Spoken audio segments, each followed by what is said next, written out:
భక్తులందరికీ నమస్కారం అండి. ఎలా ఉన్నారు? బాగున్నారా? ఇంకా ముందుగా చెప్పాల్సింది ఏంటంటే మీరందరూ మా ఛానల్ సబ్స్క్రైబ్ చేశారా? అలాగే బెల్ సింబల్ కూడా ప్రెస్ చేయండి, లైక్ చేయండి, షేర్ చేయండి. ఇప్పుడు చెప్పే విషయాలు ఏంటంటే ఆధ్యాత్మిక భక్తి విషయాలు మా ఛానల్లో ఉంటాయి. దేవాలయాలు, అలాగే స్థల పురాణాలు, భక్తి గీతాలు, అష్టోత్తర నామాలు, అలాగే సబ్స్క్రైబ్ చేసిన వాళ్ళందరికీ, లైక్ చేసిన వాళ్ళందరికీ, కామెంట్ పెట్టిన వాళ్ళందరికీ అందరికీ చాలా చాలా చాలా ధన్యవాదములు. ఎలా ఉంటున్నాయండి మా ఛానల్లో వచ్చే భక్తి విషయాలు? బాగుంటున్నాయా? మీ మనసులో హత్తుకుంటున్నాయా? గొప్ప గొప్ప విషయాలు ఇంకా ఇంకా నాకు తెలియాలని, అవన్నీ మీకు చెప్పాలని నేను అనుకుంటున్నాను. నమస్కారం. మీ శ్రేయోభిలాషి మహేశ్వరి. ప్రతిష్టా కల్పమును అనుష్ఠించి మీకు ఒక శివలింగం దగ్గర చేసినటువంటి ఆరాధన కన్నా ఇంకొక శివలింగం దగ్గర చేసిన ఆరాధన మిక్కుట ఫలితాన్ని ఇస్తుంది. అన్నదోష నివృత్తి దేని వలన జరుగుతుందో తెలుసా? పంచబ్రహ్మ మంత్ర పఠనం చేత పోతుంది. పంచబ్రహ్మ మంత్ర పఠనం అంటే ఏంటో తెలుసా? పరమశివుణ్ణి 5 మంత్రాలతో పిలుస్తారు. సద్యోజాతం ప్రపద్యామి సద్యోజాతాయ వై నమో నమః, భవే భవేనాతి భవే భవస్వమాన్ భవోద్భవాయ నమః, ఓం వామదేవాయ నమో జ్యేష్ఠాయ నమః అని 5 మంత్రాలు ఉంటాయి. ఈ 5 మంత్రములతోటి నెయ్యిని అభికరిస్తే దేవాలయంలోకి తీసుకెళ్లిన అన్నం మీద పంచబ్రహ్మ మంత్ర పఠనం చేసి చెయ్యి వేసి తీస్తే అర్చకులు, అది ఉత్తర క్షణం కేవలం ఈశ్వరుడు తప్ప వేరొకరు చూడని అన్నం. అది దేవతలకి, పితృదేవతలకి, ఈశ్వరుడికి నివేదన చేసేటప్పుడు పంచబ్రహ్మ మంత్ర పఠనం చేతనే శుద్ధి చేస్తారు. శివమంత్రముల చేతనే అన్నశుద్ధి జరుగుతుంది. అంత శక్తివంతమైనటువంటి స్వరూపము శివస్వరూపము.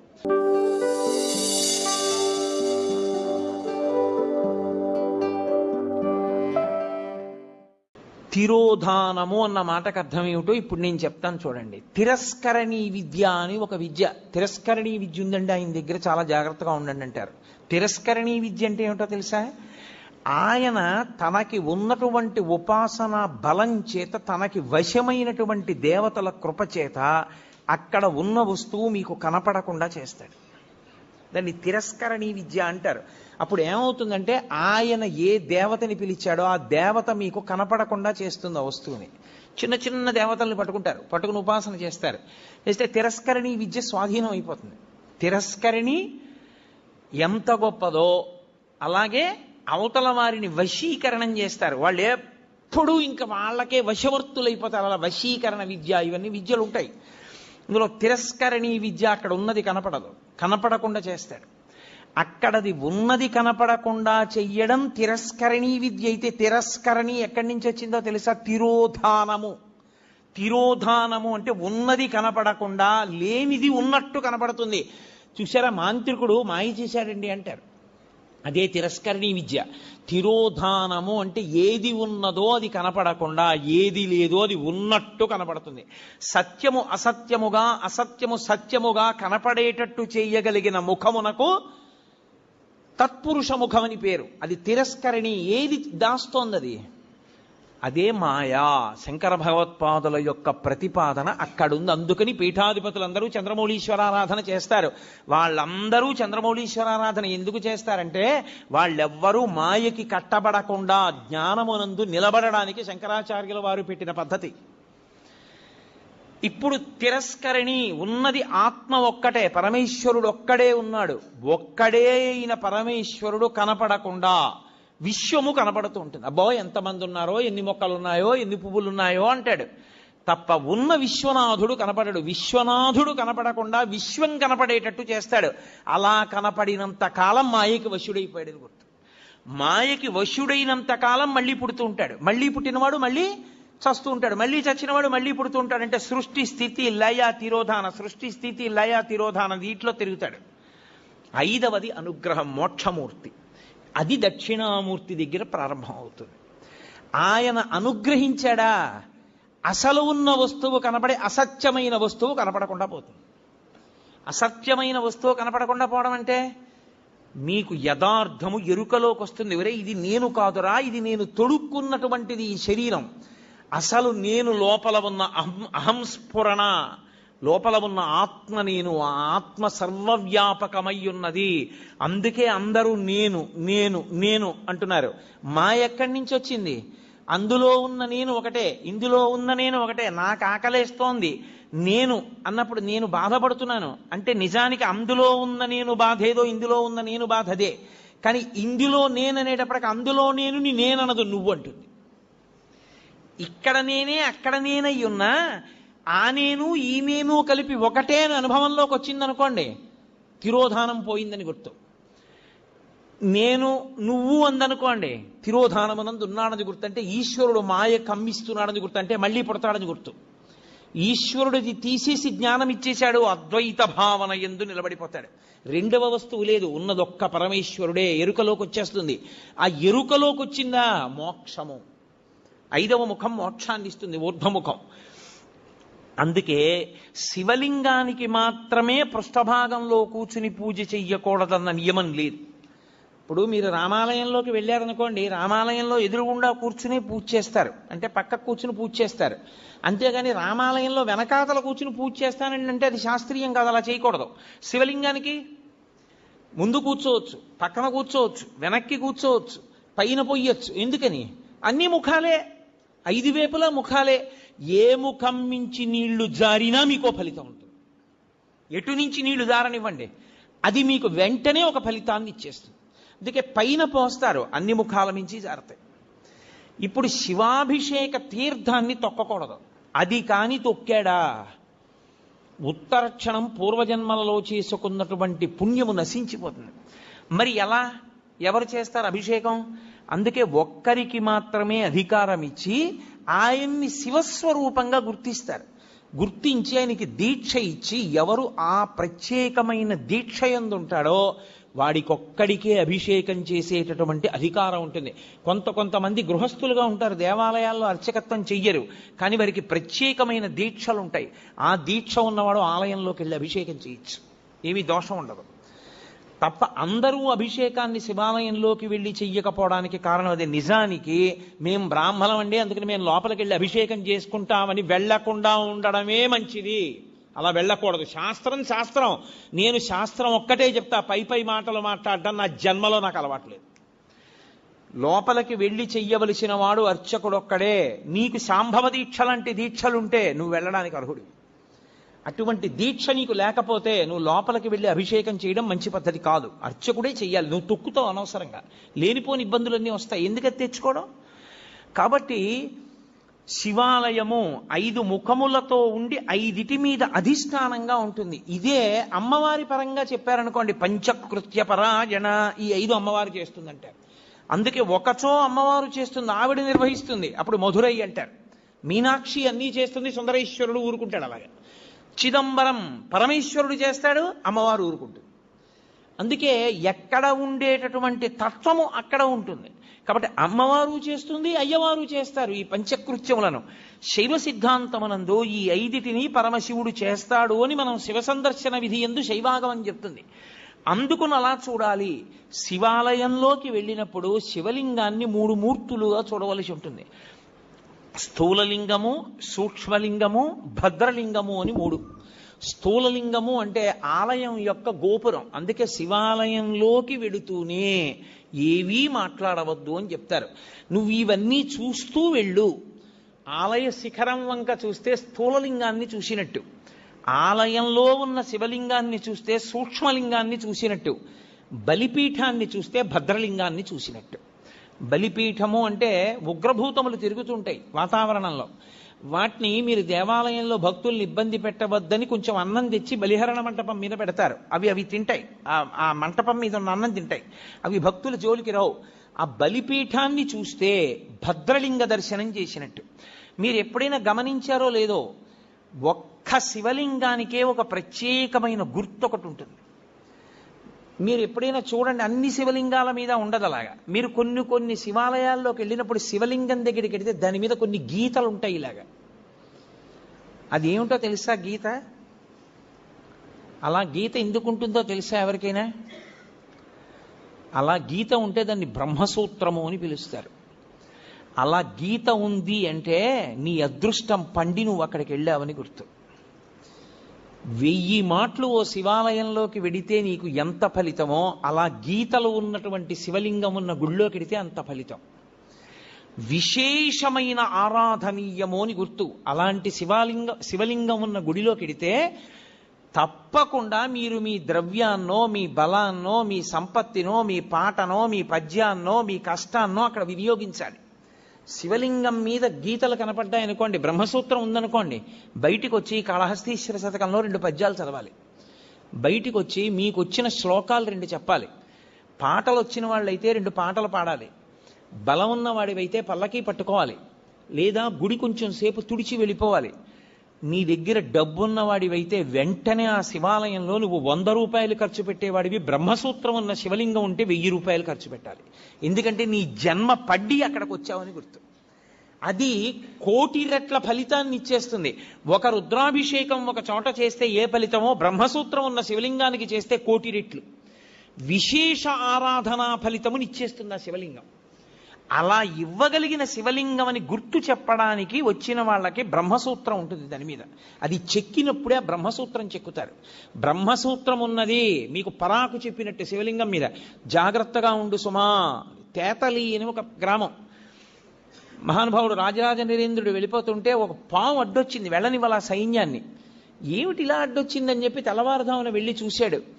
అద్భుతమైనటువంటి శివలింగం, దాని మీద ఉంటుంది బ్రహ్మసూత్రం. నేను ఎన్నో దేవాలయాల్లో చూసా బ్రహ్మసూత్రం ఉన్న శివలింగాల్ని. బ్రహ్మసూత్రం ఉన్నది మీ అదృష్టం పండిపోయిందని గుర్తు. మీరక్కడికి వెళ్ళి అపచారం చేసినా అంతే, 1,000,000 రెట్లే. మీరు అక్కడికి వెళ్ళి ఏమీ చేయలేదు, కూర్చొని శివ శివ శివ శివ అనుకుని వచ్చేశారు.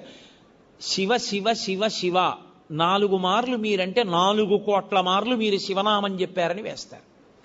బ్రహ్మసూత్రం ఉన్న దేవాలయంలో ఏది చేసినా 1,000,000,000 అని గుర్తు. నేను మాటకంటున్నాను, దానికి లెక్క లేదు అసలు. విశేష అని శైవాగమం అంత గొప్పది బ్రహ్మసూత్రం ఉన్నది. అందుకే శివాలయంలోనే 2 సూత్రాలు ఉంటాయి, సోమసూత్రము, బ్రహ్మసూత్రము.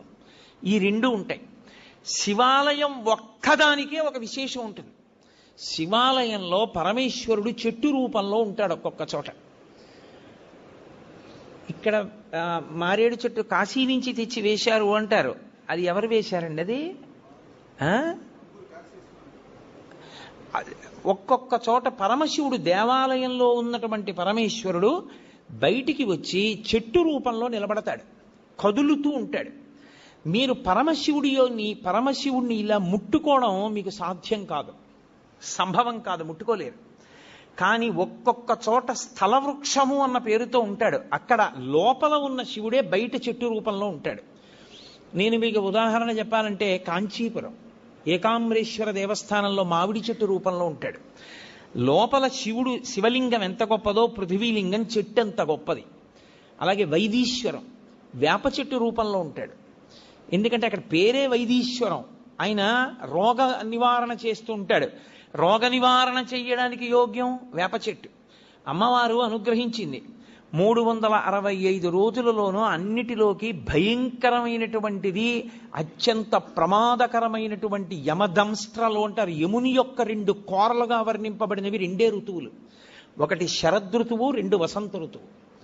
ఈ 2 ఋతువులు అత్యంత ప్రమాదకారులు. చాలా మంది ఈ ఋతువుల్లోనే పడిపోతారు కనుక అమ్మవారు ఏం చేసిందంటే, కొత్త సంవత్సరం చైత్రం ప్రారంభమై వసంత ఋతువు రాగానే పసిబిడ్డల దగ్గర నుంచి వృద్ధుల వరకు కాపాడడానికి అమ్మవారే అనుగ్రహ రూపంలో వేప చెట్టుకి పువ్వుగా వస్తుంది. అందుకే వేప పువ్వుని తెచ్చి ప్రసాదంలో వేసుకు తింటారు కొత్త సంవత్సరం రాగానే. కారణం అది.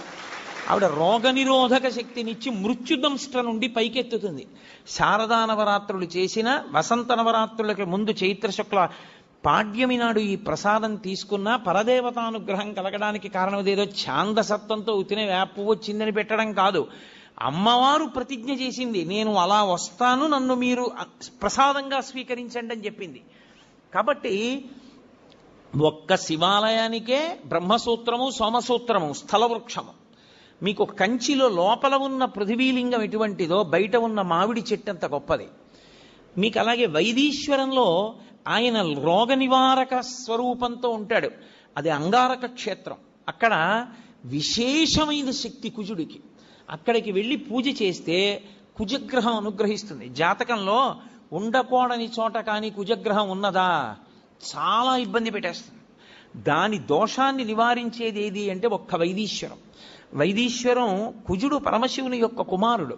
అందుకే ఇక్కడ వైదీశ్వరంలో మహానుభావుడు రోగ నివారణ చేసేవాడుగాను ఉంటాడు, వైద్యుడిగా. ప్రథమో దైవ్యోభిషక్ అని రుద్రాధ్యాయంలో ఆయనకి పేరు. ఆయనే ప్రథమ వైద్యుడు.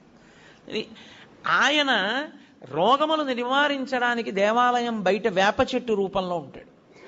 అలాగే జంబుకేశ్వరం జలలింగం, జంబుకేశ్వరంలో నేరేడు చెట్టు రూపంలో ఉంటాడు, స్థలవృక్షం. దేవాలయం వెనకాతలే ఉంటుంది నేరేడు చెట్టు. అలాగే మధ్యార్జునం అని ఒక క్షేత్రం, మహాలింగము అంటారు దాన్ని. చంద్రశేఖరేంద్ర సరస్వతి మహాస్వామి వారికి కామకోటి పీఠాధిపత్యం వహించిన మహాపురుషులు, వారే కదలాడిన శివస్వరూపం. వారికి మధ్యార్జున క్షేత్రం అంటే ప్రాణం. ఏ అభిషేకం జరిగినా, ఏ పూజ జరిగినా వారికి ప్రసాదం పట్టుకొచ్చేవారు అర్చకులు. మధ్యార్జునం ఇప్పటికీ అక్కడ ఒక మాట చెప్తారు, మధ్యార్జున క్షేత్రంలో అభిషేకం చేస్తే, శ్రీకాళహస్తి క్షేత్రంలో దక్షిణామూర్తి ఎదురుగుండా ఉంటుందో శివలింగం, మీకు 4 వైపులా గోడలుండి పైన ఆచ్ఛాదన ఉండదు, కప్పీరు, పైన కప్పు ఉంటుంది శివాలయాలకి. ఒక్క దక్షిణామూర్తి ఎదురుగుండా ఉన్నటువంటి శివలింగాన్ని మహామృత్యు దోష నివారక లింగము అంటారు, మృత్యుంజయ లింగము. దానికి ఆచ్ఛాదన ఉండదు. అంతటా క్షామం వచ్చేసి ఇంకా తినడానికి తిండి లేక పశువులు కూడా చచ్చిపోతే అప్పుడు ఏం చేస్తారంటే 4 గోడల మీద అర్చకులు నిలబడతారు. నిలబడి 4 గోడల మించి శివలింగానికి అభిషేకం చేసి కుంభం పోస్తారు, అన్నాభిషేకం చేసి వదిలిపెడతారు. అంటే మరనాడు తలుపులు తీస్తే కుంభవృష్టి కింద పడుతుంది. వానోసారి జరిగింది శ్రీకాళహస్తిలో. శివలింగం దేశ సమస్యలకి కూడా పరిష్కారం అయి ఉంటుంది. అందుకని మహాలింగము మధ్యార్జునం. ఆ క్షేత్రం పేరు అర్జున క్షేత్రం. అర్జునం అంటే తెల్లమద్ది, తెల్లమద్ది చెట్టు రూపంలో ఉంటాడు పరమశివుడు. అసలు నమో వృక్షేభ్యో హరికేశేభ్యో అని ఆయన యొక్క రూపము తెల్లమద్ది చెట్టుగా ఉంటుంది. మీరు ఎప్పుడైనా తెల్లమద్ది చెట్టు చూశారో లేదో నాకు తెలియదు. తెల్లమద్ది చెట్టు చూస్తే తెల్లటి వ్యక్తి ఎలా ఉంటాడో అలాగే ఉంటుంది. మేము మధ్యార్జునం వెళ్ళినప్పుడు తలుపులు వేసేశారు, మహానైవేద్యం టైం అయిపోతోంది. మా శంకర్ గారు అన్నగారు మల్లన్న గారు మహానుభావుడు, ఏ పనైనా సాధించగలడు. ఆయన మొత్తానికి అర్చకుల్ని పట్టి తలుపులు తెరిపిస్తే వెళ్ళి ఆ మధ్యార్జునంలో ఆ అర్జున వృక్షాన్ని ముట్టుకుని వచ్చాం కదండి. ఆ దేవాలయం ఒక్క దేవాలయానికే శివాలయాల్లో ఒక నియమం, ఏ ద్వారంలోంచి మీరు లోపలికి వెళ్ళారో అందులోంచి బయటికి రాకూడదు, వేరు ద్వారంలోంచి బయటికి వెళ్ళాలి. పాపాలన్నీ బయట నించుంటాయి, ఎక్కడ పట్టుకుంటాయోనని, మళ్ళీ వస్తాడని. ఇంకో ద్వారంలోంచి వెళితే పాపం అక్కడతో పోతుంది. మధ్యార్జునం అంత గొప్పది. మధ్యార్జునం గొప్పతనం ఎక్కడుందో తెలుసా? శైవాగమం ఎలా చెప్పిందో ఆ ఆలయానికి ఉపాలయాలుగా అన్ని ఆలయాలు అలా వెలిసాయి. ఒక శివాలయానికి ఈశాన్యంలో ఏదో నటరాజస్వామి ఉండాలి, లేకపోతే కాలభైరవుడు ఉండాలి, పశ్చిమాన సుబ్రహ్మణ్యుడు ఉండాలి, నైరుతి విఘ్నేశ్వరుడు ఉండాలి, అలాగే ఉత్తరాన చండీశ్వరుడు ఉండాలి. ఎలా శైవాగమం చెప్పిందో మధ్యార్జున క్షేత్రానికి అన్ని దిక్కులా అలా వచ్చాయి దేవాలయాలు. అందుకని అసలు దాని చుట్టూ ఉన్న దేవాలయాలు ఉపాలయాలయ్యి ఈ లింగం మహాలింగం అయింది. అందుకని దానికి ఆ లింగాన్ని, అన్ని శివాలయాల్లో ఉన్న శివలింగానికి మహాలింగం అంటారు. కానీ ప్రత్యేకించి మధ్యార్జున క్షేత్రంలో ఉన్న శివలింగానికి ఒక్కదానికే ఒక ప్రత్యేకమైన పేరు, మహాలింగం అనే పిలుస్తారు దాన్ని. ఎంత ప్రీతో చెప్పలేను పరమాచార్య స్వామి వారికి. అక్కడే ఉండే ఏమి నంది, మీరు ఇలా తలెత్తి చూడాలి, అలా ఉంటాడు నందీశ్వరుడు. నందీశ్వరుడు కేవలము శివుణ్ణి చూస్తాడని మీరు అనుకుంటున్నారేమో, తప్పు. నందీశ్వరుని యందు ఒక ప్రత్యేక లక్షణం ఉంది. ఆయన విశేషానుగ్రహాన్ని మీకు ఇస్తాడు. ఏమిటో తెలుసా? మీకు ఏదో పట్టి పీడిస్తోంది, దోషం తెలియట్లేదు. ఎందువల్ల ఇలా అవుతోందండి అంటే, ఏ పర్వాలేదు అవుతుంది కానండి, ఏం పర్వాలేదండి అంటుంటారు. దోషం పట్టుకోలేరు. అది ఎందుకు వస్తుందో తెలుసా? ఎక్కడో మహాత్ముల మనసు కష్టపెట్టడమో, లేకపోతే ఏదో చెయ్యకూడని దోషం ఏదో చేశారు, అది జాతకంలోకి దొరకదు, పీడిస్తూ ఉంటుంది. మీకు దొరకని దోషం పోవాలి అంటే ఒక్క నంది అభిషేకానికే పోతుంది. అది ఎప్పుడో తెలుసా? ఎప్పుడు పడితే అప్పుడు చేయడానికి వీల్లేదు. త్రయోదశి నాటి సాయంకాలం శివాలయంలో శివలింగానికి పొద్దున్న అభిషేకం అయిపోతుంది కాబట్టి అలంకారం చేసేసి రుద్రాధ్యాయంతో నందీశ్వరుడికి అభిషేకం చేస్తారు. అభిషేకం చేసి నంది మూర్తినంతటినీ కడిగి అలంకారం చేసి చందనం బొట్టు పెట్టి నందీశ్వరుడికి శివలింగానికి ఏకకాలంలో హారతిత్తితే సమస్త దోషములు ఉపశాంతి పొందుతాయి. ఒక్క త్రయోదశి నాడే, ఇక ఇంకొక రోజు లేదు దానికి. దోష నివారణార్థం చేసేటటువంటి అభిషేకం నందీశ్వరుడికి ఉంది ప్రదోష వేళలో.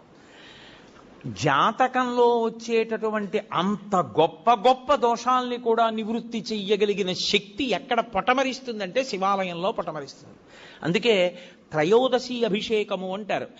దానికి నంది దగ్గర బయలుదేరి ప్రదక్షిణం చేసి నంది దగ్గరికి రావాలి. దానికి ఒక ప్రత్యేకమైన ప్రదక్షిణ విధానం ఉంటుంది. ఆ ప్రత్యేక ప్రదక్షిణ విధానంలో ప్రదక్షిణం చేసి మళ్ళీ నంది దగ్గరికి వస్తారు. దాన్ని నంది నమస్కారము అని పిలుస్తారు. దాని చేత శివానుగ్రహం పరిపూర్ణంగా కలుగుతుంది. తత్తీర్థం తల మీద చల్లితే చాలు. ఎప్పుడైనా జరిగిందా ఇక్కడ నందికి అభిషేకం? త్రయోదశి నాడు దోష నివారణార్థ శివాభిషేకము అని చేస్తారు. హరిప్రసాద్ గారి చెవిలో పడింది కాబట్టి అయిపోయినట్టే. అలాగే శివాలయంలో ప్రతిరోజు అభిషేకం చేస్తారు. కానీ అసలు యథార్థమునకు పరమేశ్వరుడికి అత్యంత శక్తివంతమైన అభిషేకం జరిగేది ఎప్పుడో తెలుసా? మనం మహాశివరాత్రి మాస శివరాత్రి చేస్తాం, మంచిదే. కానీ అసలు నిజానికి పరమేశ్వరాభిషేకమునకు ఒక భక్తుడు వచ్చి సంవత్సరంలో తరించిపోయే అభిషేకం ఎప్పుడు అంటే మార్గశీర్ష మాసంలో వచ్చే ఆర్ద్రా నక్షత్రంలో తెల్లవారుజామున చెయ్యాలి. చిదంబరంలో నటరాజస్వామికి చిదంబరంలో మోక్షలింగము అని శంకరాచార్యులు వారు పరమశివుడి దగ్గర నుంచి 5 లింగాలు తీసుకొచ్చారు. ఆ 5 లింగాల్లో ఒక లింగమే ఇప్పటికీ శృంగేరిలో ఉంది. శృంగేరిలో ఉండి భోగలింగం అన్న పేరుతో అభిషేకం చేయబడుతోంది. కంచిలో ఉన్నది యోగలింగం, చిదంబరంలో ఉన్నది మోక్షలింగం. చిదంబరంలో ఉన్న మోక్షలింగానికి ఆర్ద్రాభిషేకము అని ప్రత్యేకం చేస్తారు. అసలు నిజానికి దానితో కలుపుకుంటూ ప్రతి శివాలయంలో మార్గశీర్ష మాస ఆర్ద్రా నక్షత్రం నాడు తెల్లవారుజామున 3-4 మధ్యలో చెయ్యాలి అభిషేకం. దేవాలయాన్ని మంగళవాయిద్యాలతో పరమేశ్వరుణ్ణి మేల్కొల్పి ఉత్సవమూర్తుల్ని తీసుకొచ్చేసి గబగబా ఆలయాన్నంతటినీ శుద్ధి చేసుకోవడం అంటే సిద్ధం చేసుకుని పరమేశ్వరుడికి అభిషేకం చేస్తారు. గడ గడ గడ గడ గడ గడ వణికిపోతుంటారు. అందులో ఆర్ద్ర నక్షత్రం ఉంటుంది ఆ రోజున. ఆర్ద్ర అంటేనే తడి. దీని మీద ఒక విషయం చెప్తుంటారు. శివ, నీకు ఇదేం పిచ్చయ్యా, మార్గశీర్ష మాసం అంటేనే ఊహూయ నివడక లోకముర్వీనాథ అని లోకం అంతా వణికిపోతుంటుంది. అంత వణికిపోయే సమయంలో తెల్లవారుజామున 3:30-4 మధ్యలో ఎవడైనా నెత్తి మీద అన్ని కడవల నీళ్లు పోసుకుంటాడా? ఎందుకన్ని చన్నీళ్లు పోసుకుంటావు అంటే ఒక చమత్కారంగా ఒక గడుసు కవి దానికి ఒక పెద్ద అర్థం చెప్పాడు. ఎందుకలా ఆయన ఆర్ద్రాభిషేకం చేసుకుంటాడు అన్నదానికి.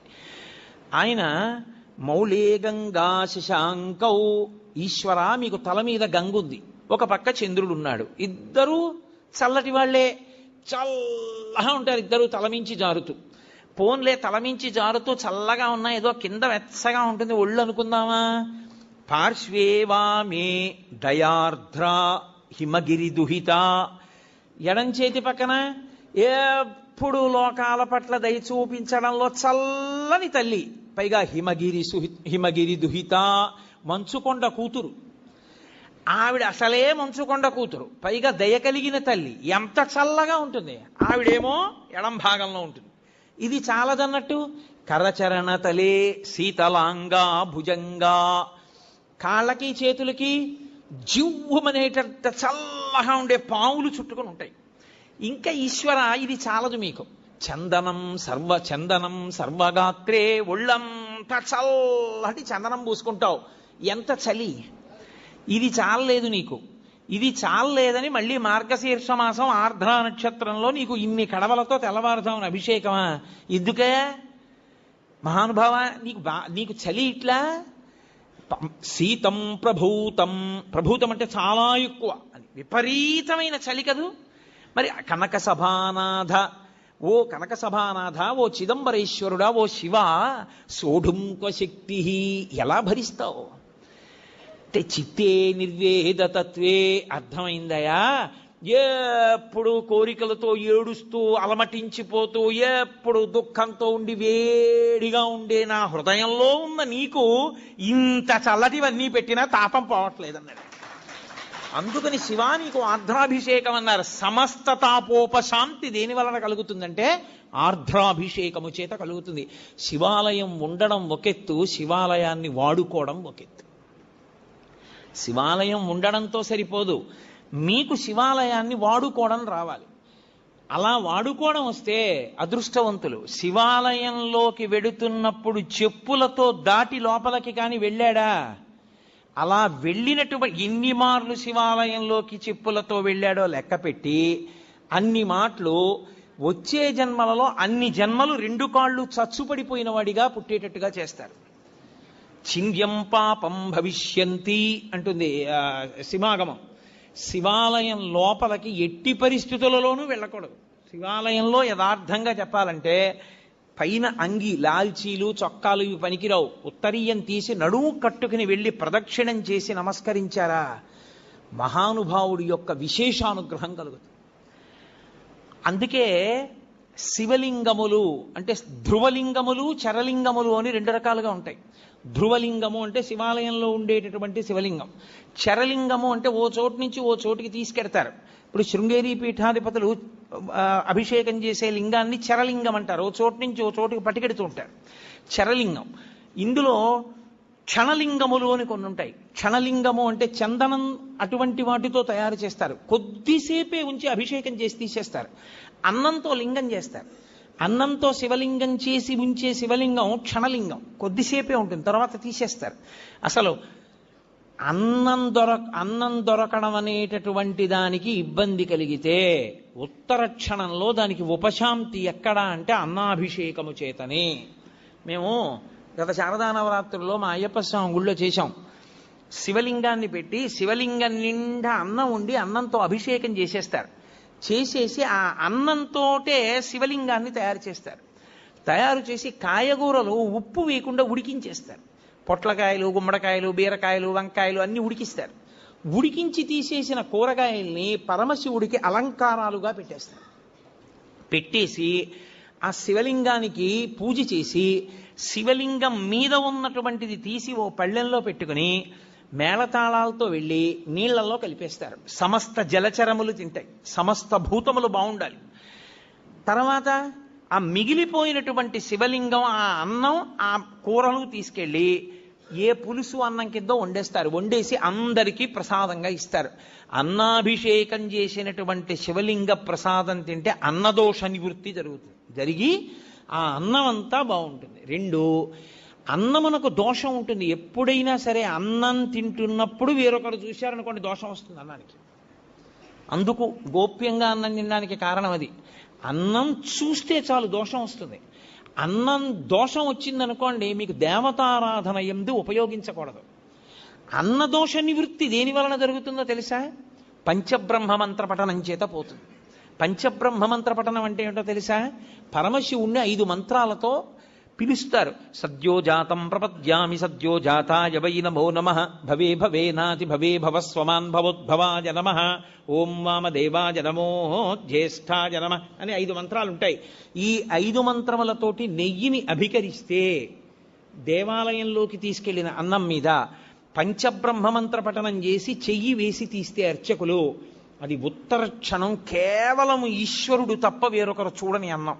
అది దేవతలకి, పితృదేవతలకి, ఈశ్వరుడికి నివేదన చేసేటప్పుడు పంచబ్రహ్మ మంత్ర పఠనం చేతనే శుద్ధి చేస్తారు. శివమంత్రముల చేతనే అన్నశుద్ధి జరుగుతుంది. అంత శక్తివంతమైనటువంటి స్వరూపము శివస్వరూపము. అటువంటి మహానుభావుడు ఆ శివలింగము లోకంలో 6 రకములుగా ఉంటాయి అని. శివలింగాలు కొన్ని రత్నజములు అంటారు. అంటే రత్నాలు, వజ్రాలు, వైఢూర్యాలు వీటిలోంచి శివలింగాన్ని చెక్కుతారు. అలా చెక్కితే వచ్చినటువంటి శివలింగాన్ని రత్నజము అని పిలుస్తారు. 2వ శివలింగం లోహజము అంటారు. బంగారంతో చేయబడిన శివలింగం, వెండితో చేయబడింది, రాగితో చేయబడింది, పాదరసంతో చేయబడింది. పాదరసంతో తయారైనటువంటి శివలింగాన్ని చూస్తే చాలు సమస్త దోషములు పోతాయి. అసలు పాదరసంతో చేయబడిన శివలింగాన్ని అందరూ పట్టుకోలేరు కూడా, కనీసం పూజ కూడా చేయలేరు, అంత శక్తివంతం. మీకు ఒక్క అలహాబాద్ త్రివేణి సంగమంలో ఉంది దేవాలయంలో, లలితాపరా భట్టారికా దేవాలయంలో పాదరసలింగం ఉంది. ఇంత పెద్ద పాదరసంతో ఉంటుంది. మీరు ఎవరైనా చూశారో లేదో నాకు తెలియదు. కాబట్టి అటువంటి వాటిని లోహజలింగములు అని పిలుస్తారు. 3వది సైకతలింగము అంటారు. అంటే పృథివీలింగం తయారు చేశారు అంటారు. అప్పటికి ప్రయోజనాన్ని నెరవేర్చడానికి మట్టితో, ఇసుకతో తయారు చేస్తారు. అలా తయారు చేసిన శివలింగం సైకతలింగము అంటారు. శైలజము శైలజము అంటే రాతితో చెక్కిన శివలింగం శైలజలింగము అంటారు. 5వది మృణ్మయలింగము. మృణ్మయము అంటే మట్టితో తయారు చేసుకున్నటువంటి శివలింగాలు. 6వది బాణలింగము అంటారు. అంటే అది దైవీలింగము అంటారు. అది పరమేశ్వరుని యొక్క అనుగ్రహం చేత అలా చాలా విచిత్రంగా వస్తుంది ఆ శివలింగం. మీకు ఆ శివలింగాలు ఎక్కడున్నాయి అంటే విశాఖపట్నం దగ్గర అరకు లోయ అని ఒక లోయ ఉంది. ఆ అరకు లోయ లోపలికి మీరు వెడితే గుహల్లోకి అరకు ఆ గుహ లోపల నుంచి గుహ ఉపరితలం నుంచి చుక్క చుక్క నీరు కింద పడుతుంది. అది అలా ఎందుకు పడుతుందో ఎవరికీ తెలియదు. ఒక చుక్క నీరు పైనుంచి ఇలా కింద పడిందనుకోండి, చుక్క తగలగానే భూమి ఇలా పొటమరిస్తుంది. ఇంకో చుక్క పడిందనుకోండి ఇంకొంచెం పొటమరిస్తుంది. ఇంకొంచెం పడిందనుకోండి ఇంకొంచెం పొటమరిస్తుంది. అలా చుక్క పడినప్పుడల్లా భూమి ఇలా పైకి లేస్తుంది. అది నేను చెప్పినంత కనపడదు మీకు, వెంట్రుక వాసి లేస్తూ ఉంటుంది భూమి. అది కొన్ని సంవత్సరములు అయ్యేటప్పటికీ ఆ నీటి చుక్క పడుతూ ఇది లేస్తూ ఇది పైకి లేచి ఉపరితలాన్ని అంటుకుంటుంది. అలా పైకి లేచినటువంటి లింగములను దైవీ లింగములు అని పిలుస్తారు. అవి పరమేశ్వరుని యొక్క అనుగ్రహం చేత ప్రకృతిలో ఏర్పడుతుంటాయి. అలా ఏర్పడేటటువంటి శివలింగములు అవి అద్భుతమైనటువంటి శివలింగాలు. ప్రతిష్టా స్వరూపంలోకి కూడా వాటిని తీసుకుంటారు. తీసుకుని దారుజలింగములు అని ఒకటి కొయ్యతో చేస్తారు. కొయ్యతో చేసిన లింగాన్ని దారుజలింగము అంటారు. ఇక ఇవి శివలింగాలైతే ప్రతిష్టా కల్పమును అనుష్ఠించి మీకు ఒక శివలింగం దగ్గర చేసినటువంటి ఆరాధన కన్నా ఇంకొక శివలింగం దగ్గర చేసిన ఆరాధన మిక్కుట ఫలితాన్ని ఇస్తుంది. ఇందులో ఒక్కొక్క దానికన్నా ఒక్కొక్క దాని శక్తి దేని వల్ల మారుతుంది అంటే మొట్టమొదటిది స్వయంభూలింగము అంటారు. స్వయంభూ అంటే తనంత తాను వచ్చినటువంటి శివలింగం. కంచిలో ఏకాంబరేశ్వరుడు, లేదా అరుణాచలంలో అగ్నిలింగం, కాశీలో విశ్వనాథలింగం, ఇలాంటి శివాలయాల్లో శ్రీశైలంలో మల్లికార్జునలింగం, ఇవన్నీ స్వయంభూ శివలింగాలు. తిరోధానము అన్న మాటకు అర్థం ఏమిటో ఇప్పుడు నేను చెప్తాను చూడండి. తిరస్కరణీ విద్య అని ఒక విద్య. తిరస్కరణీ విద్య ఉందండి ఆయన దగ్గర, చాలా జాగ్రత్తగా ఉండండి అంటారు. తిరస్కరణీ విద్య అంటే ఏమిటో తెలుసా? ఆయన తనకి ఉన్నటువంటి ఉపాసన బలం చేత, తనకి వశమైనటువంటి దేవతల కృప చేత అక్కడ ఉన్న వస్తువు మీకు కనపడకుండా చేస్తాడు. దాన్ని తిరస్కరణీ విద్య అంటారు. అప్పుడు ఏమవుతుందంటే ఆయన ఏ దేవతని పిలిచాడో ఆ దేవత మీకు కనపడకుండా చేస్తుంది ఆ వస్తువుని. చిన్న చిన్న దేవతల్ని పట్టుకుని ఉపాసన చేస్తారు. చేస్తే తిరస్కరణీ విద్య స్వాధీనం అయిపోతుంది. తిరస్కరణి ఎంత గొప్పదో అలాగే అవతల వారిని వశీకరణం చేస్తారు. వాళ్ళు ఎప్పుడూ ఇంకా వాళ్ళకే వశవర్తులైపోతారు. అలా వశీకరణ విద్య, ఇవన్నీ విద్యలు ఉంటాయి. ఇందులో తిరస్కరణీ విద్య అక్కడ ఉన్నది కనపడదు, కనపడకుండా చేస్తాడు. అక్కడది ఉన్నది కనపడకుండా చెయ్యడం తిరస్కరణీ విద్య అయితే, తిరస్కరణి ఎక్కడి నుంచి వచ్చిందో తెలుసా? తిరోధానము. తిరోధానము అంటే ఉన్నది కనపడకుండా లేనిది ఉన్నట్టు కనపడుతుంది. చూసారా, మాంత్రికుడు మాయ చేశాడండి అంటారు. అదే తిరస్కరణీ విద్య. తిరోధానము అంటే ఏది ఉన్నదో అది కనపడకుండా, ఏది లేదో అది ఉన్నట్టు కనపడుతుంది. సత్యము అసత్యముగా, అసత్యము సత్యముగా కనపడేటట్టు చేయగలిగిన ముఖమునకు తత్పురుష ముఖమని పేరు. అది తిరస్కరణి. ఏది దాస్తోంది అది? అదే మాయా. శంకర భగవత్పాదుల యొక్క ప్రతిపాదన అక్కడుంది. అందుకని పీఠాధిపతులందరూ చంద్రమౌళీశ్వరారాధన చేస్తారు. వాళ్ళందరూ చంద్రమౌళీశ్వరారాధన ఎందుకు చేస్తారంటే వాళ్ళెవ్వరూ మాయకి కట్టబడకుండా జ్ఞానమునందు నిలబడడానికి శంకరాచార్యుల వారు పెట్టిన పద్ధతి. ఇప్పుడు తిరస్కరణి ఉన్నది ఆత్మ ఒక్కటే, పరమేశ్వరుడు ఒక్కడే ఉన్నాడు. ఒక్కడే అయిన పరమేశ్వరుడు కనపడకుండా విశ్వము కనపడుతూ ఉంటుంది. అబ్బో ఎంతమంది ఉన్నారో, ఎన్ని మొక్కలు ఉన్నాయో, ఎన్ని పువ్వులు ఉన్నాయో అంటాడు తప్ప ఉన్న విశ్వనాథుడు కనపడడు. విశ్వనాథుడు కనపడకుండా విశ్వం కనపడేటట్టు చేస్తాడు. అలా కనపడినంత కాలం మాయకి వశుడైపోయాడు గుర్తు. మాయకి వశుడైనంత కాలం మళ్ళీ పుడుతూ ఉంటాడు. మళ్ళీ పుట్టినవాడు మళ్ళీ చస్తూ ఉంటాడు. మళ్ళీ చచ్చినవాడు మళ్ళీ పుడుతూ ఉంటాడు. అంటే సృష్టి స్థితి లయ తిరోధాన, సృష్టి స్థితి లయ తిరోధాన, వీటిలో తిరుగుతాడు. 5వది అనుగ్రహం, మోక్షమూర్తి. అది దక్షిణామూర్తి దగ్గర ప్రారంభం అవుతుంది. ఆయన అనుగ్రహించాడా, అసలు ఉన్న వస్తువు కనపడే అసత్యమైన వస్తువు కనపడకుండా పోతుంది. అసత్యమైన వస్తువు కనపడకుండా పోవడం అంటే మీకు యథార్థము ఎరుకలోకి వస్తుంది. ఎవరే ఇది నేను కాదురా, ఇది నేను తొడుక్కున్నటువంటిది ఈ శరీరం, అసలు నేను లోపల ఉన్న అహంస్ఫురణ, లోపల ఉన్న ఆత్మ నేను, ఆ ఆత్మ సర్వవ్యాపకమై ఉన్నది. అందుకే అందరూ నేను నేను నేను అంటున్నారు. మా ఎక్కడి నుంచి వచ్చింది? అందులో ఉన్న నేను ఒకటే, ఇందులో ఉన్న నేను ఒకటే. నాకు ఆకలేస్తోంది నేను అన్నప్పుడు నేను బాధపడుతున్నాను అంటే నిజానికి అందులో ఉన్న నేను బాధ ఏదో, ఇందులో ఉన్న నేను బాధ అదే. కానీ ఇందులో నేను అనేటప్పటికి అందులో నేను నేననదు, నువ్వు అంటుంది. ఇక్కడ నేనే అక్కడ నేనై ఉన్నా ఆ నేను ఈ నేను కలిపి ఒకటే అని అనుభవంలోకి వచ్చిందనుకోండి, తిరోధానం పోయిందని గుర్తు. నేను నువ్వు అందనుకోండి, తిరోధానమనందు ఉన్నాడని గుర్తు. అంటే ఈశ్వరుడు మాయ కమ్మిస్తున్నాడని గుర్తు, అంటే మళ్ళీ పుడతాడని గుర్తు. ఈశ్వరుడిది తీసేసి జ్ఞానం ఇచ్చేశాడు, అద్వైత భావన యందు నిలబడిపోతాడు. రెండవ వస్తువు లేదు, ఉన్నదొక్క పరమేశ్వరుడే. ఎరుకలోకి వచ్చేస్తుంది. ఆ ఎరుకలోకి వచ్చిందా మోక్షము. 5వ ముఖం మోక్షాన్ని ఇస్తుంది, ఊర్ధ్వముఖం. అందుకే శివలింగానికి మాత్రమే పృష్ఠభాగంలో కూర్చుని పూజ చెయ్యకూడదన్న నియమం లేదు. ఇప్పుడు మీరు రామాలయంలోకి వెళ్ళారనుకోండి, రామాలయంలో ఎదురుగుండా కూర్చుని పూజ చేస్తారు, అంటే పక్కకు కూర్చుని పూజ చేస్తారు. అంతేగాని రామాలయంలో వెనకాతల కూర్చుని పూజ చేస్తానండి అంటే అది శాస్త్రీయం కాదు, అలా చేయకూడదు. శివలింగానికి ముందు కూర్చోవచ్చు, పక్కన కూర్చోవచ్చు, వెనక్కి కూర్చోవచ్చు, పైన పొయ్యొచ్చు. ఎందుకని? అన్ని ముఖాలే, 5 వైపులా ముఖాలే. ఏ ముఖం నుంచి నీళ్లు జారినా మీకో ఫలితం ఉంటుంది. ఎటు నుంచి నీళ్లు జారనివ్వండి, అది మీకు వెంటనే ఒక ఫలితాన్ని ఇచ్చేస్తుంది. అందుకే పైన పోస్తారు, అన్ని ముఖాల నుంచి జారతాయి. ఇప్పుడు శివాభిషేక తీర్థాన్ని తొక్కకూడదు. అది కాని తొక్కాడా ఉత్తర క్షణం పూర్వజన్మలలో చేసుకున్నటువంటి పుణ్యము నశించిపోతుంది. మరి ఎలా, ఎవరు చేస్తారు అభిషేకం? అందుకే ఒక్కరికి మాత్రమే అధికారం ఇచ్చి ఆయన్ని శివస్వరూపంగా గుర్తిస్తారు. గుర్తించి ఆయనకి దీక్ష ఇచ్చి ఎవరు ఆ ప్రత్యేకమైన దీక్ష యందు ఉంటాడో వాడికొక్కడికే అభిషేకం చేసేటటువంటి అధికారం ఉంటుంది. కొంతమంది గృహస్థులుగా ఉంటారు, దేవాలయాల్లో అర్చకత్వం చెయ్యరు, కానీ వారికి ప్రత్యేకమైన దీక్షలు ఉంటాయి. ఆ దీక్ష ఉన్నవాడు ఆలయంలోకి వెళ్ళి అభిషేకం చేయొచ్చు, ఏమీ దోషం ఉండదు. తప్ప అందరూ అభిషేకాన్ని శివాలయంలోకి వెళ్ళి చెయ్యకపోవడానికి కారణం అదే. నిజానికి మేము బ్రాహ్మణం అండి, అందుకని మేము లోపలికి వెళ్ళి అభిషేకం చేసుకుంటామని వెళ్లకుండా ఉండడమే మంచిది. అలా వెళ్ళకూడదు. శాస్త్రం. నేను శాస్త్రం ఒక్కటే చెప్తా, పై మాటలు మాట్లాడడం నా జన్మలో నాకు అలవాట్లేదు. లోపలికి వెళ్ళి చెయ్యవలసిన వాడు అర్చకుడొక్కడే. నీకు శాంభవ దీక్ష లాంటి దీక్షలుంటే నువ్వు వెళ్ళడానికి అర్హుడు. అటువంటి దీక్ష నీకు లేకపోతే నువ్వు లోపలికి వెళ్ళి అభిషేకం చేయడం మంచి పద్ధతి కాదు. అర్చకుడే చెయ్యాలి. నువ్వు తొక్కుతావు అనవసరంగా, లేనిపోని ఇబ్బందులన్నీ వస్తాయి. ఎందుకని తెచ్చుకోవడం? కాబట్టి శివాలయము 5 ముఖములతో ఉండి 5 మీద అధిష్టానంగా ఉంటుంది. ఇదే అమ్మవారి పరంగా చెప్పారనుకోండి, పంచకృత్య పరాయణ, ఈ 5 అమ్మవారు చేస్తుందంటే. అందుకే ఒకచో అమ్మవారు చేస్తుంది, ఆవిడ నిర్వహిస్తుంది, అప్పుడు మధురై అంటారు.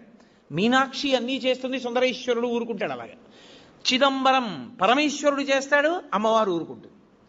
అందుకే ఎక్కడ ఉండేటటువంటి తత్వము అక్కడ ఉంటుంది. కాబట్టి అమ్మవారు చేస్తుంది, అయ్యవారు చేస్తారు ఈ పంచకృత్యములను. శైవ సిద్ధాంతమునందు ఈ 5 పరమశివుడు చేస్తాడు అని మనం శివ సందర్శన విధి యందు శైవాగమం చెప్తుంది. అందుకుని అలా చూడాలి. శివాలయంలోకి వెళ్ళినప్పుడు శివలింగాన్ని 3 మూర్తులుగా చూడవలసి ఉంటుంది.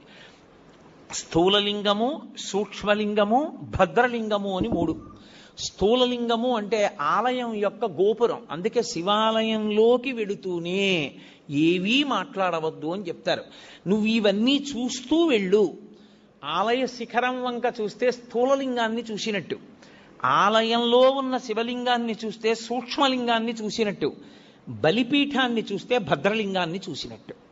బలిపీఠము అంటే ఉగ్రభూతములు తిరుగుతుంటాయి వాతావరణంలో. వాటిని మీరు దేవాలయంలో భక్తుల్ని ఇబ్బంది పెట్టవద్దని కొంచెం అన్నం తెచ్చి బలిహరణ మంటపం మీద పెడతారు. అవి తింటాయి, ఆ మంటపం మీద ఉన్న అన్నం తింటాయి. అవి భక్తుల జోలికి రావు. ఆ బలిపీఠాన్ని చూస్తే భద్రలింగ దర్శనం చేసినట్టు.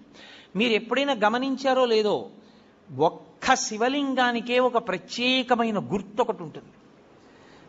మీరు ఎప్పుడైనా చూడండి, అన్ని శివలింగాల మీద ఉండదు అలాగా. మీరు కొన్ని శివాలయాల్లోకి వెళ్ళినప్పుడు శివలింగం దగ్గరికి వెళితే దాని మీద కొన్ని గీతలు ఉంటాయి ఇలాగా. అది ఏమిటో తెలుసా గీత? అలా గీత ఎందుకు ఉంటుందో తెలుసా ఎవరికైనా? అలా గీత ఉంటే దాన్ని బ్రహ్మసూత్రము అని పిలుస్తారు. అలా గీత ఉంది అంటే నీ అదృష్టం పండి నువ్వు అక్కడికి వెళ్ళావని గుర్తు. 1000 మాటలు ఓ శివాలయంలోకి వెడితే నీకు ఎంత ఫలితమో అలా గీతలు ఉన్నటువంటి శివలింగం ఉన్న గుళ్ళోకి వెడితే అంత ఫలితం. విశేషమైన ఆరాధనీయము అని గుర్తు. అలాంటి శివలింగం ఉన్న గుడిలోకి వెడితే తప్పకుండా మీరు మీ ద్రవ్యాన్నో, మీ బలాన్నో, మీ సంపత్తినో, మీ పాటనో, మీ పద్యాన్నో, మీ కష్టాన్నో అక్కడ వినియోగించాలి. శివలింగం మీద గీతలు కనపడ్డాయనుకోండి, బ్రహ్మసూత్రం ఉందనుకోండి, బయటికి వచ్చి కాళహస్తీశ్వర శతకంలో 2 పద్యాలు చదవాలి. బయటికి వచ్చి మీకు వచ్చిన శ్లోకాలు 2 చెప్పాలి. పాటలు వచ్చిన వాళ్ళైతే 2 పాటలు పాడాలి. బలం ఉన్న వాడివైతే పల్లకి పట్టుకోవాలి, లేదా గుడి కొంచెం సేపు తుడిచి వెళ్ళిపోవాలి. నీ దగ్గర డబ్బున్న వాడివైతే వెంటనే ఆ శివాలయంలో నువ్వు 100 రూపాయలు ఖర్చు పెట్టేవాడివి, బ్రహ్మసూత్రం ఉన్న శివలింగం ఉంటే 1000 రూపాయలు ఖర్చు పెట్టాలి. ఎందుకంటే నీ జన్మ పడ్డి అక్కడికి వచ్చావని గుర్తు. అది 1,000,000 రెట్ల ఫలితాన్ని ఇచ్చేస్తుంది. ఒక రుద్రాభిషేకం ఒక చోట చేస్తే ఏ ఫలితమో బ్రహ్మసూత్రం ఉన్న శివలింగానికి చేస్తే 1,000,000 రెట్లు విశేష ఆరాధనా ఫలితముని ఇచ్చేస్తుంది ఆ శివలింగం. అలా ఇవ్వగలిగిన శివలింగం అని గుర్తు చెప్పడానికి వచ్చిన వాళ్ళకి బ్రహ్మసూత్రం ఉంటుంది దాని మీద. అది